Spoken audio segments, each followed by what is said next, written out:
നളദമയന്തി കഥയിലെ അരയന്നം പോലെ കുണുങ്ങി കുണുങ്ങിപ്പോകും പെണ്ണെ പൂമിഴിയാളേ മലർമിഴിയാളേ.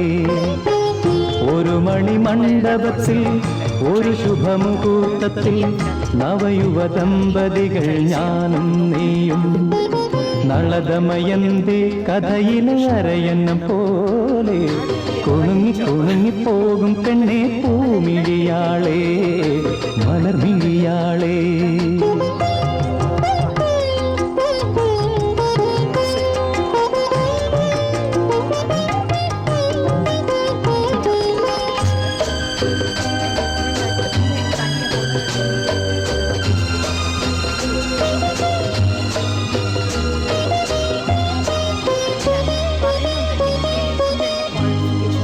മദനലഹരി മിഴിയിലിഴയും സുന്ദരി